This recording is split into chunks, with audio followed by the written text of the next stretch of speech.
Maintenant, chaque année, depuis 1999, la vallée de Valprofonde revit début septembre la fête de la Stambe. La Stambe, cette déformation du nom de la vieille fête de Notre-Dame de Septembre. C'est le retour à une tradition qui unit les habitants de la vallée, mais c'est aussi propice à créer de nouvelles traditions, comme celle de cette randonnée du dimanche matin à la découverte de l'histoire et des légendes. Elle a l'air de... Ouais, elle a envie d'être devant.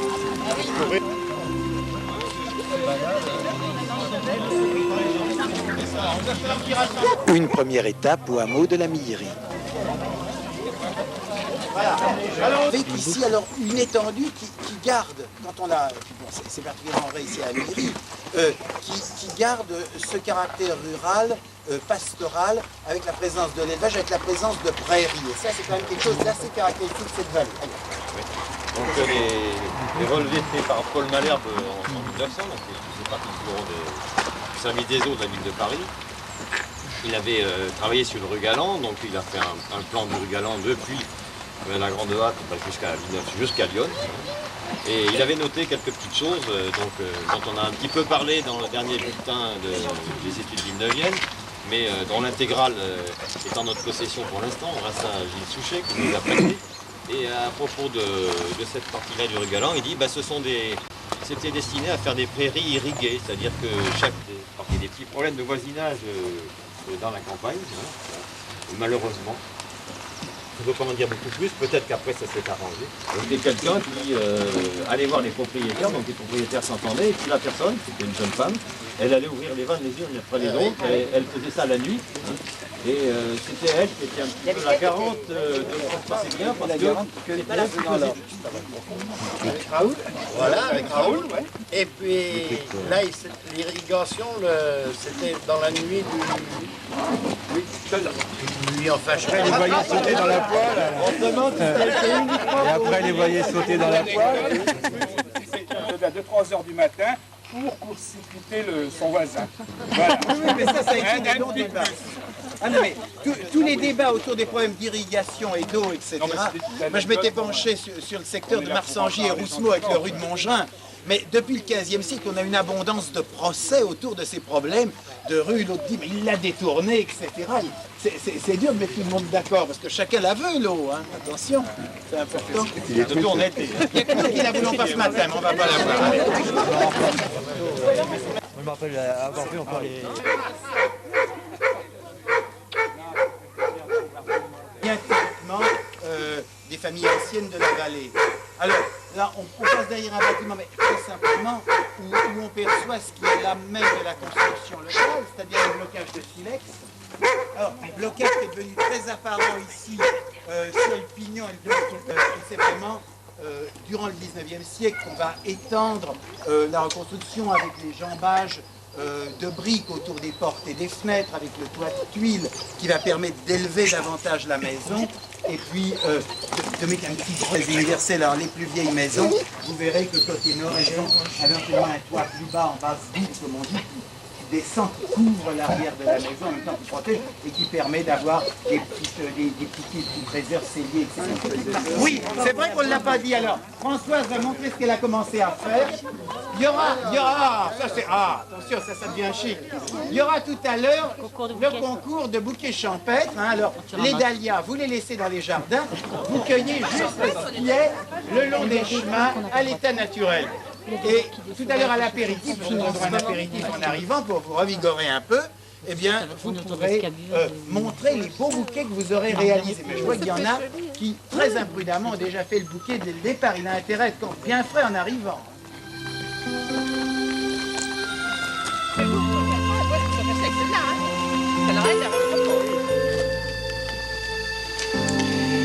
Quittant la vallée de Valprofonde, nos randonneurs montent alors à l'assaut du coteau qui va les mener en direction de Vaudoire.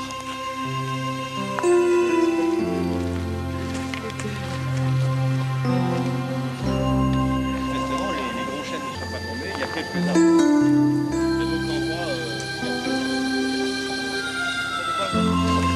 en a qui montent lentement, mais... On a eu la chance pendant des années d'avoir un guide formidable pour nous promener dans la mémoire du terroir. C'était notre ami Lucien Lemerle. Et je suis heureux de voir que ses fils sont avec nous aujourd'hui. C'est grâce à Lucien Lemerle qu'on avait, à la fin des années 70, retrouvé tout un cycle légendaire sur ce terroir, ce finage des hameaux de Villeneuve. Alors, je vais laisser Pierre, qui est très spécialiste de ces sujets-là, vous parler de l'étrange découverte qui fut faite un matin. On fait faire le ménage à la propriété de Vaudoir, chez Madame Lemosse de Vaudoir. On aperçoit la maison, hein. Elle venait certainement tous les jours. Et puis un jour, elle a trouvé une tasse, en argent.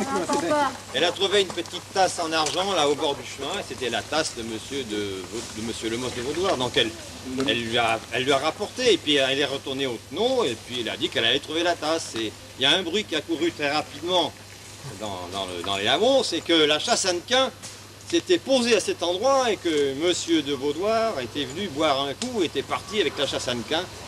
Donc on a commencé à dire que Monsieur Lemosse de Vaudoir allait au sabbat. Un peu un sorcier. Au XIXe siècle, il y avait encore quelques personnes des hameaux qui parlaient de la chassanequin et qu'ils l'avaient entendu. Donc c'est-à-dire que la chassanequin, c'est une très très vieille légende. Ça sort du fond mythologique des Celtes, c'est peut-être même antérieur, disons que c'est plutôt celtique. C'est l'histoire de la... Dans certaines régions de France, c'est la chasse galerie, d'autres régions, c'est la chasse Arthur, d'autres régions, on parle de l'amiral Chabot. Donc c'est une chasse infernale qui passe dans le ciel. Alors on l'entend, on ne la voit pas, parce qu'en général c'est la nuit. Ça fait beaucoup de bruit, des fois on entend des coups de trompe, on entend les chiens, on entend le galop des chevaux, et ça fait très peur, et c'est dans le fond mythologique, donc ça n'est pas. C'est plus qu'une légende, c'est quelque chose de beaucoup plus profond. Mais au fil des siècles, ça s'est dégradé, et c'était des assemblées de sorciers. On a parlé de la chassanequin dans la grosse tour à Villeneuve-sur-Yonne. C'était les âmes des réprouvés, etc. C'était les âmes des damnés, etc. Et en plus, si quelqu'un voyait passer la chassanequin ou l'entendait, c'était le signe qu'il allait mourir. Il risquait d'être embarqué aussi dans la cavalcade. Embarqué, il allait cavalcader la nuit à son tour. Alors, dans les Tenon, il y avait encore le grand-père de Lucien Lemerle qui avait recueilli cette tradition de chassanequin. Il y avait un vieux monsieur qui disait « Oui, mais moi, je l'ai entendu. C'est pas des blagues, je l'ai entendu. » Alors c'est vrai que à l'automne, quand il y a des très très fortes tempêtes, il y a beaucoup de bruit, on peut être... surtout à l'époque de la Toussaint, en fait, c'est un phénomène du temps de la Toussaint. Halloween, quoi. Voilà. Il faut savoir que dans la mythologie des Celtes, il y avait à l'époque de la Toussaint une fête, une très grande fête qu'on appelait Samin ou Samonios, qui était c'était le Nouvel An celtique, le Nouvel An gaulois. C'était l'époque où on arrêtait la guerre était interdite à partir de ce moment-là, et on commençait à tout le monde se rassembler pour voir où en étaient les réserves de nourriture. Il était interdit de se battre, il y avait un grand banquet, et en même temps, les âmes des morts, qui étaient des survivants, commençaient à envahir la terre. C'était le moment où il y avait un contact entre notre monde et l'autre monde, qui est le monde des morts, tout simplement. Alors cette chassanequin, c'était une des manières dont se manifestait cet autre monde. Alors, ça faisait partie de la mythologie, comme il y a un certain nombre de choses qui sont rentrées dans notre mythologie moderne qui concernent la Toussaint, qui concernent Noël, mais à l'époque, on pensait vraiment que c'était le moment où l'autre monde s'ouvrait, et les morts descendaient parmi les vivants, et à la limite, ils participaient même au banquet. Alors petit à petit, c'est devenu quelque chose de maléfique, de dangereux, parce que ça représentait le paganisme par opposition au christianisme. C'était plus la fête de tous les saints, c'était la fête de tous les damnés. Petit à petit, donc la mythologie celtique a été satanisée, diabolisée par le christianisme, tout simplement. Alors, il semble que sur le secteur du National, on a la chance que la chassanequin soit... ça m'avait titillé l'oreille, et puis très peu de temps après, en consultant un des manuscrits sur l'histoire de Villeneuve de la fin du XVIIIe siècle, qui sont les notes historiques de Menu de Chaumorceau, qui était né en 1724 à Villeneuve, je trouve le petit récit concernant le donjon, concernant la grosse tour, où il dit... Alors, il écrit dans les années 1795-98, c'est-à-dire à la fin de la Révolution, à un moment où il est retiré un petit peu de toute activité publique.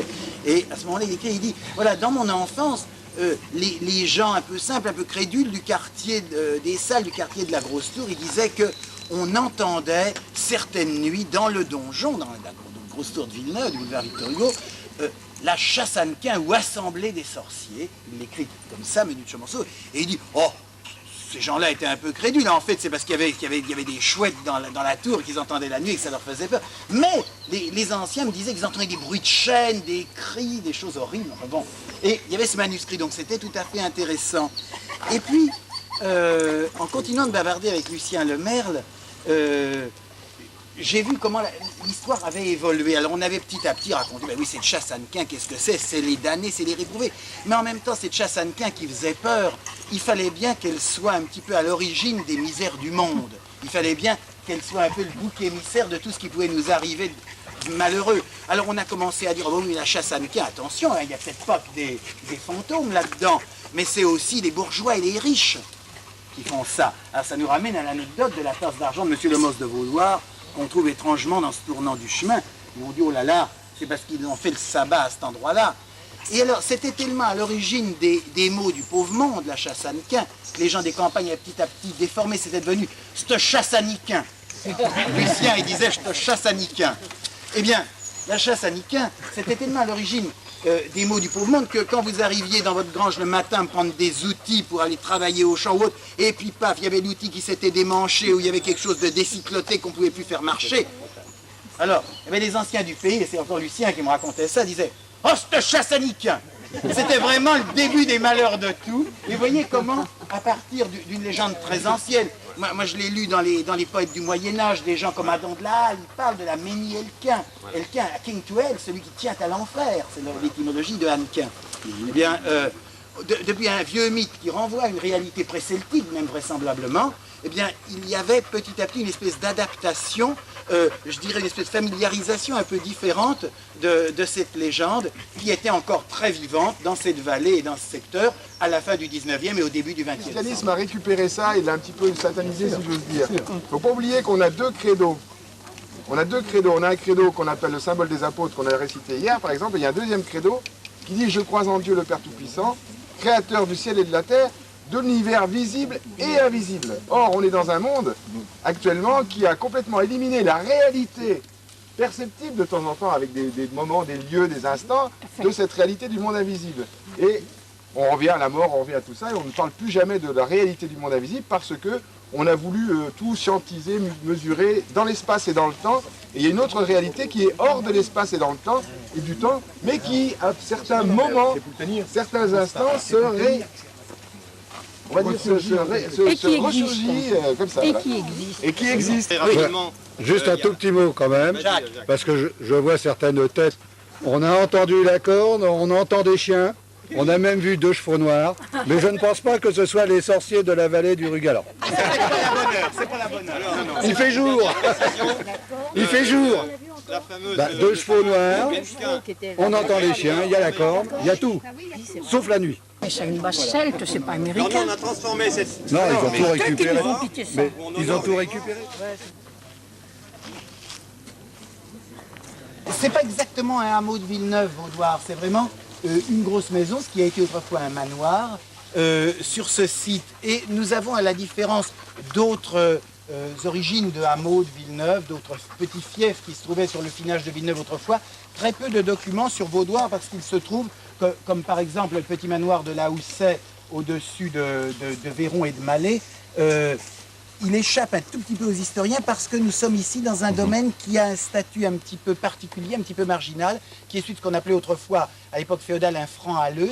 Alors la maison telle que vous la voyez aujourd'hui ne nous parle pas du tout de l'ancien domaine, puisqu'on a là un bâtiment dont la partie centrale, c'est-à-dire les 2 grands toits portant pignon, ont été reconstruits vers 1900, et je vous dis... Le premier document vraiment authentique qui nous parle du domaine de Vaudoir est un acte passé chez un notaire villeneuvian le 14 avril 1643. Donc on est déjà au début du règne de Louis XIV, et c'est la transmission justement de ce domaine dont on apprend en même temps qu'il est en très mauvais état à ce moment-là, par la famille Thouin. Et cette famille Thouin a été une famille importante du Sénonais et du Jovinien au XVIe, début du XVIIe siècle. Et le personnage en question, Augustin Thouin, qui est intendant des deniers communs de la ville de Joigny, va vendre sa part, parce qu'il n'est pas propriétaire en totalité de Vaudoir, il est propriétaire pour 2/5 de Vaudoir, pour 40%. Il va vendre sa part du manoir, dit de Vaudoir, si en la paroisse Saint-Nicolas de Villeneuve, puisque tout ce secteur des hameaux ici, au nord de Villeneuve, qui s'était développé au Moyen-Âge à partir de Talouan, qui est le plus ancien des hameaux de Villeneuve, et ce lieu est indiqué, ce manoir de Vaudoir indiqué, bon, un lieu dit, vulgairement, je cite l'acte, appelé Vaudoir, consistant en un bâtiment étant en ruine, 19 à 20 arpents de bois taillis. Et il vend ça à un certain Drouin Lemos. Ce Drouin Lemos est un des hommes de loi de Villeneuve, il est procureur au siège royal du bailliage de Villeneuve à l'époque. On est donc en 1643, et c'est l'arrivée de la famille Lemos sur ce site de Vaudoir. Mais ils achètent à la famille Thouin. On a cette partie de l'acte pour 40% du domaine, ils vont racheter le reste aux autres ayants droit, mais c'est une famille qui a laissé dépérir le domaine et c'est un lieu à l'abandon. Ils vont rebâtir le domaine dès l'année 1644, dès l'année qui suit l'acquisition, et là aussi on a la chance de posséder le marché qui a été passé par Drouin-Lemos. Engage, je cite, à faire construire 2 pignons de muraille avec un pan de muraille attenant les 10 pignons de la métairie de Vaudoir, etc. Et il va également reprendre la grange. Et on prévoit les épaisseurs de murs. Il faut aussi relever et rehausser les murs qui servent de clôture à la cour de la dite métairie de 4 pieds, plus faire 2 pignons à la maison. Un au lieu du vieux qui est à présent, qui sera abattu, et l'autre du côté du Buisson-Souef sur la vieille muraille. Donc côté Buisson-Souef, c'est vers l'est. Donc on a un document qui en 1644 nous montre démarrer la reconstruction de ce manoir de Vaudoir. Et on a la chance de posséder un petit dessin de 1845, je vais le faire circuler, il a d'ailleurs été publié dans les études villeneuviennes, numéro 26, qui nous montre était Vaudoir en 1845 et comment il sera à peu près jusque vers 1900. On va faire passer le petit dessin. Et cette propriété va rester celle de la famille Lemos de Vaudoir. Alors, les Lemos de Vaudoir, ils vont prendre ce nom, ayant ce domaine, tout en n'étant pas nobles. Toutes les familles un peu bourgeoises, importantes de Villeneuve, prennent au XVIIIe siècle le nom de leur propriété. Les Lemos sont présents à Villeneuve dès la reconstruction au lendemain de la guerre de 100 ans, à la fin du XVe siècle. Donc, au milieu du XVIIe, ils sont devenus importants. Il y a plusieurs générations de notaires à Villeneuve qui portent ce nom de Lemos. Ils sont aussi dans les affaires du bailliage. On a vu que ce Drouin Lemos qui achète ici est procureur au bailliage. Et puis, certains d'entre eux seront maires échevins de Villeneuve durant le XVIIIe siècle. La famille est assez nombreuse, plusieurs branches d'ailleurs se sont pérennisées. Un des anciens évêques auxiliaires de Paris, Monseigneur Pézeril, qui est mort il y a peu de temps, descendait de ces Lemos de Vaudoir. Et puis, au XIXe siècle, il va rester un représentant de la famille qui était né en 1822, qui est ce fameux notaire Lemos de Vaudoir, Edmond. Et la seconde fille, Jeanne Lemos de Vaudoir, va épouser contre le gré de sa famille un immigré belge. Et ce monsieur Ernest Dossin, il est arrivé, peut-être je dirais avec sa chemise sur le dos, il est originaire de Liège, à Sens. Et il est devenu d'abord contremaître dans les tanneries de Sens. Les tanneries sont encore importantes à ce moment-là dans notre secteur et notamment à Sens. Et Ernest Dossin, il va être célèbre pour avoir mis en place un nouveau procédé pour les tanneries. Et notamment un système d'imprégnation tannique qui faisait qu'au lieu de laisser tremper très longtemps la peau avec l'écorce dont on avait fait le temps, on allait pouvoir accélérer le procédé par ce qu'il appelait le procédé d'imprégnation tannique. Et ce système-là va faire un succès extraordinaire. Et ça va faire que Dossin sera, vers 1900, à la tête de toutes les grosses tanneries de Sens. Mais un petit peu avant, au début des années 1880, il doit avoir 30 ans, il épouse donc une fille Lemos de Vaudoir. Ça n'enchante pas beaucoup la famille Lemos de Vaudoir, qu'elle épouse un étranger, quelqu'un qu'on ne connaît pas encore très bien. Il sera finalement naturalisé français en 1888, Dossin, et il demande une chose à son beau-père, il dit « Moi, ce qui m'intéresse dans vos propriétés, c'est Vaudoir. » Alors, Vaudoir qui a pas mal vieilli depuis la reconstruction au XVIIe siècle, et il dit « Moi, ce que je veux, c'est construire un petit pavillon un petit peu plus neuf comme ça, etc. » Alors, Dossin et son épouse n'ont pas eu d'enfants, donc leurs héritiers sont les neveux côté Plagnol. Et il va y avoir un petit chantage entre Dossin et son beau-père, Edmond-Emmanuel Lemos de Vaudois, en disant, écoutez, si vous voulez que vos petits-enfants aient l'héritage, vous me laissez construire le manoir.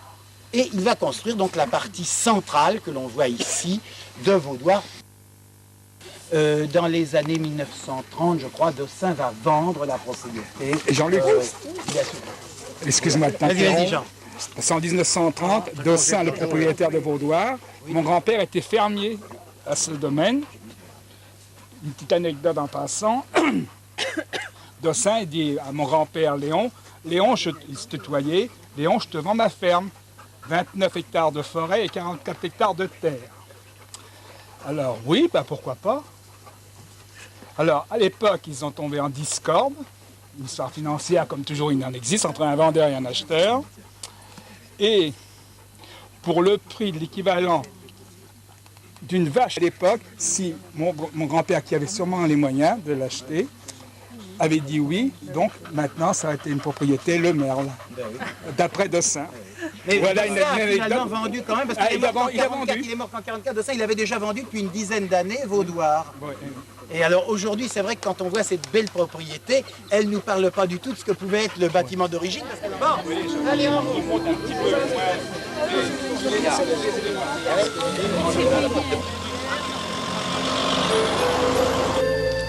Et de Vaudoir, le groupe gagne par le plateau le buisson Souef.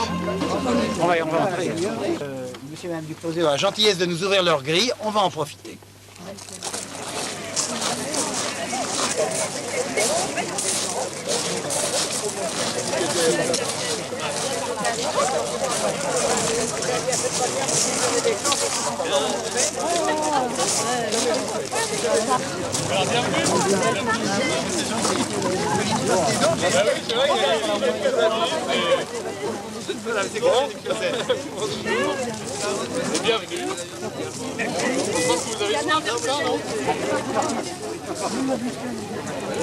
Vous l'avez bien mérité, ça. Un épisode célèbre de l'histoire du buisson Soif, c'est l'affaire des rues. Je laisse un petit peu de suspense. On va d'abord se rafraîchir un petit peu. Je pense qu'un petit verre, on comprendra encore. Absolument. Alors, pour en terminer avec l'étymologie du buisson Soif, au XVIIIe et au XIXe siècle, c'est pas chic de dire c'est le buisson de la soif. D'ailleurs, ça ne fait pas très plaisir aux familles qui sont là, qu'on puisse penser qu'on a soif chez elles. Alors, on va se trouver au XVIIIe siècle une étymologie qui va être répétée toujours, c'est soif, c'est soivis, le buisson agréable, le buisson souhait au sens de doux, agréable. C'est vrai que c'est un lieu agréable, c'est un lieu drôlement plaisant ici sur le plateau. Alors, n'est-ce pas? Et par conséquent, on va trouver que l'étymologie du buisson souhait agréable. Les latinistes, d'abord, ça leur fait plaisir, ça leur montre qu'ils sont très très cultivés, qu'ils peuvent trouver des étymologies formidables. Mais quand on regarde vraiment les premiers documents et la configuration de ce plateau, qui était un plateau pauvre, un peu isolé, où les terres n'étaient pas bonnes, mais d'un côté il y avait le mauvais dîner, le mauvais dîner, et puis là il y avait le buisson où on avait soif. Je crois que c'est peut-être plutôt ça. Alors Sophie, je ne sais pas où elle se cache. Notre ami Annick Valta, qui est tenu par les stands de la Stambe en bas, m'a chargé de vous remettre un petit document. Alors vous allez regarder ça. Et puis on va commencer peut-être à faire passer le ravitaillement. Allez. De ravitaillement. On voit les deux inférieurs, et en haut, ça dit 4 incisives. Oui. Donc de ce domaine, un certain Pierre-Étienne de Saint-Faust de la Motte.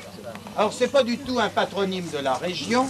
Ce monsieur de Saint-Faust de la Motte est un Gascon né près de Toulouse, qui a eu une carrière militaire. Il était écuyer de la grande écurie du roi. Bon, il appartenait à... C'était un cadet de famille noble du sud-ouest.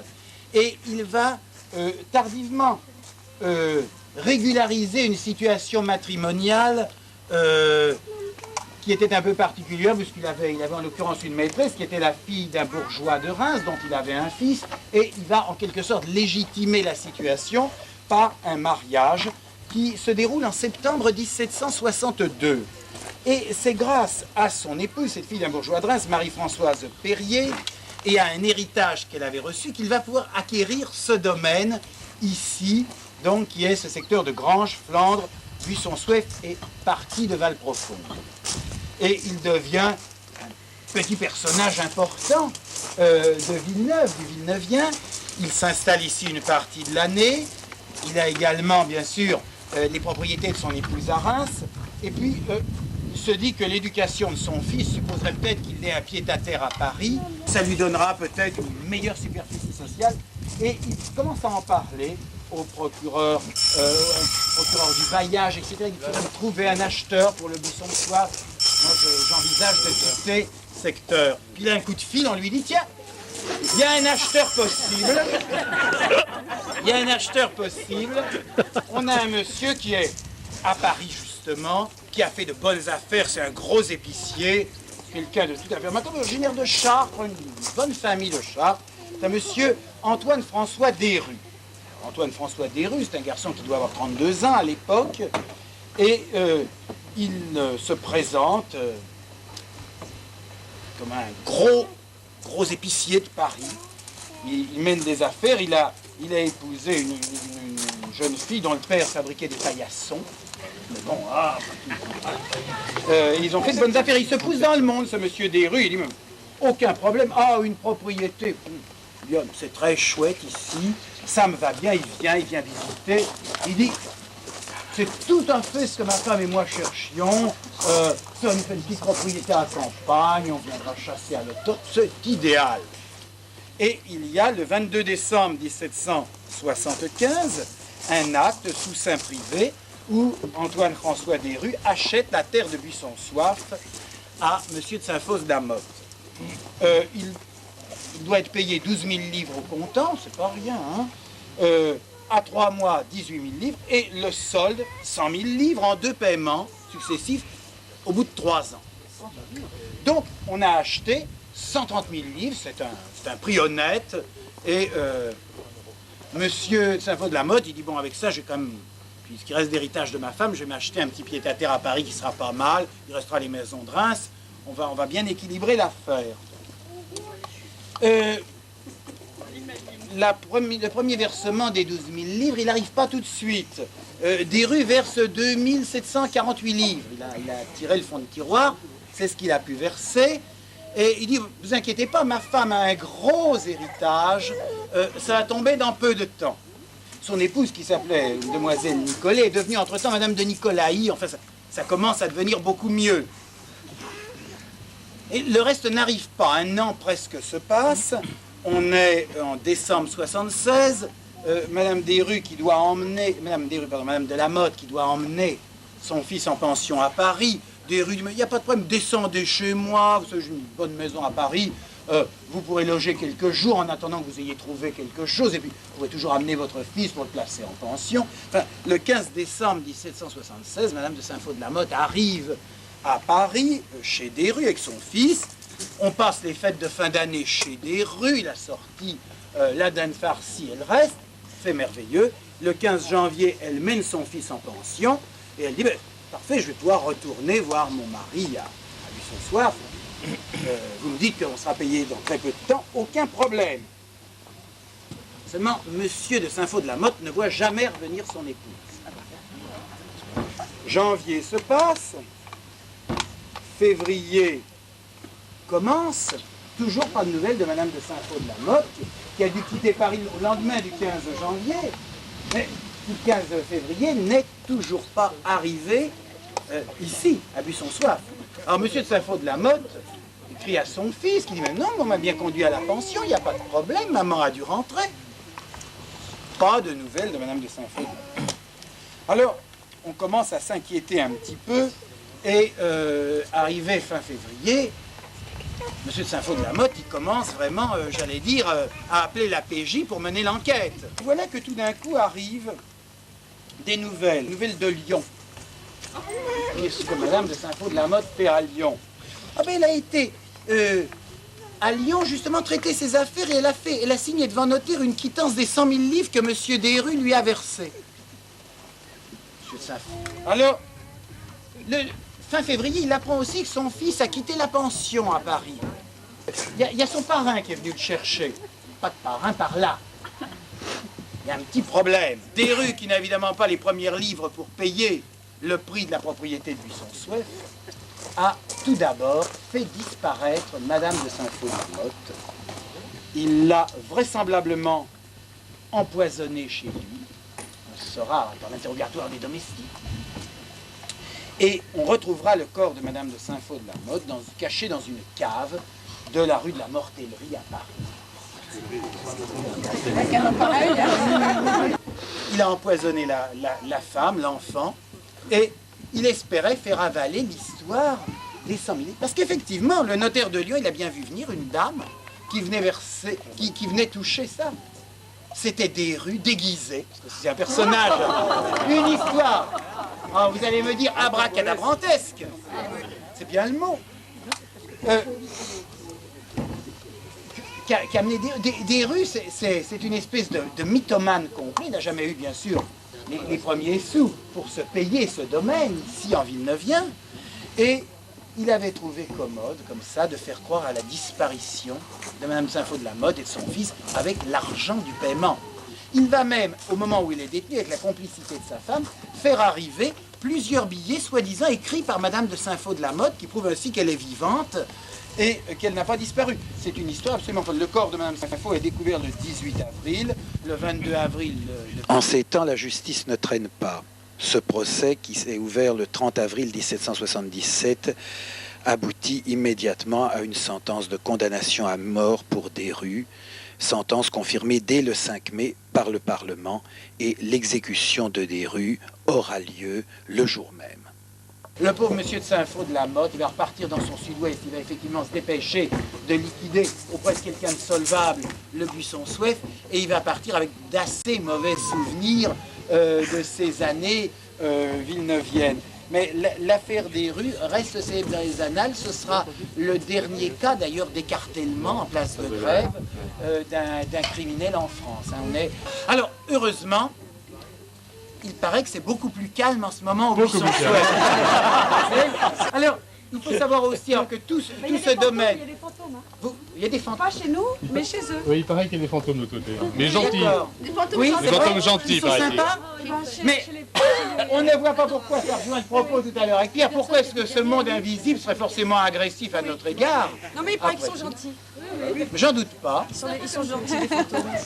On m'avait signalé aussi qu'il y avait des bruits nocturnes inquiétants à une époque. On me parlait du fantôme d'un âne qui se mettait à braire en pleine nuit. Est-ce que c'est Absolument. vrai? Ça, c'était malheureusement pas un fantôme. C'était pas un fantôme. Alors, dites-nous un peu comment vous le calmiez. Je n'oserais pas le dire. Je n'oserais pas le dire. On m'a dit qu'on entendait aussi des sons de clairon en pleine nuit. C'est bien Ça a été vrai. assez violent. Ça a été assez violent. D'accord. En tout cas, au 19e siècle, toute cette propriété, tout ce plateau a été acquis par la famille de Châteaubourg. Les Châteaubourg s'étaient installés à la fin des années 1820 à Château, sur l'autre rive de Lyon. C'était une famille originaire de Lyon, celle-là vraiment de Lyon. Et c'était un ancien préfet d'Empire qui deviendra conseiller général et maire de Villeneuve sous la monarchie de Juillet, et son fils après lui sous la Seconde République et au début du Second Empire. Et les Châteaubourg avaient acquis sur ce secteur le domaine de Buisson-Souef et de Corvisart, partie de l'ancien Maudinet, on évoquera dans la promenade de l'an prochain, et il avait acquis dans la vallée Val-Profonde et sur le versant sud, ce qu'on appelle le Buisson, près de l'ancienne tuilerie de Val-Profonde. Propriétés qui seront partagées entre les filles de monsieur de Châteaubourg, puisque à sa mort prématurée en 57, il laisse 4 filles. Alors ce qui est amusant, c'est que Christian Duclosel, qui a acheté ici à la fin des années 80, En 90 descend des Dampierre, donc d'une des filles, d'une des filles de monsieur de Tout à Châteaubourg. fait. Donc en De quelque Fanny de sorte, Châteaubourg. vous qui a épousé retrouvez des racines familiales dans cette Tout à fait. propriété. Tout à fait. Alors Ce qui a même peut-être que votre famille est expliqué- plutôt dans la Vallonnais. Oui, complètement. Oui. Ce qui explique peut-être le coup de foudre qu'on a eu pour cette maison. Donc vous avez retrouvé comme ça la trace d'ancêtre du 19e siècle. Bon, on va peut-être se présenter rapidement quand même. Voilà, oui, je serais content que vous On va évoquiez. se présenter rapidement. Donc, mon épouse, Sophie, Christian Duclosel. Nous avons donc racheté cette maison en 90. C'est vrai qu'on a eu un coup de foudre. Et effectivement, cette maison était dans la famille du côté de la famille maternelle depuis 1877, lorsque un de mes ancêtres, Éric de Dampierre, a épousé Fanny de Château. Voilà, donc c'est comme ça. Alors, effectivement, il s'est passé un certain nombre de choses après, ça a été revendu et tout, et nous sommes revenus, donc il y a 10 ans. On a repris cette partie, la maison donc, principale, le parc, et on a pu récupérer, vous faisiez allusion tout à l'heure, à cet épisode, on a pu récupérer la ferme, le pigeonnier, les communs derrière. Simplement en 98, après des péripéties dont je vous passerai les détails. Mais qui ne furent pas sanglantes. Ils ne furent pas sanglantes, mais il y a même eu des coups de feu quand même, mais en l'air.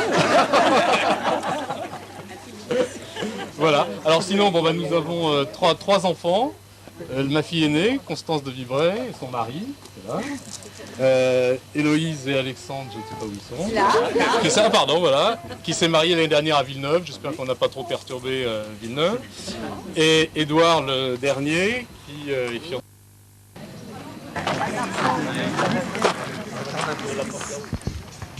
Et c'est le retour à Valprofonde. Pour donner un écho complet de la Stampe 2002, ce film aurait dû vous montrer aussi la messe paroissiale du samedi soir et la veillée très conviviale qui l'a suivie, vous faire partager les joyeuses animations du dimanche et peut-être le travail de préparation de la joyeuse équipe soudée autour d'Annick Valta.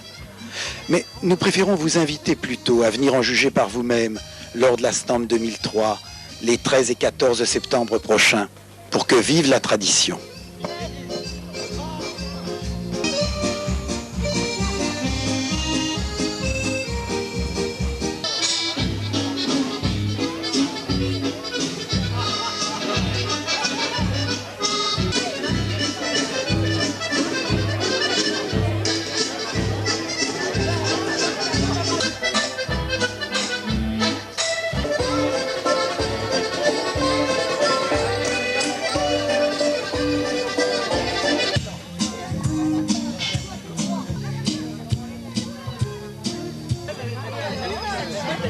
Non.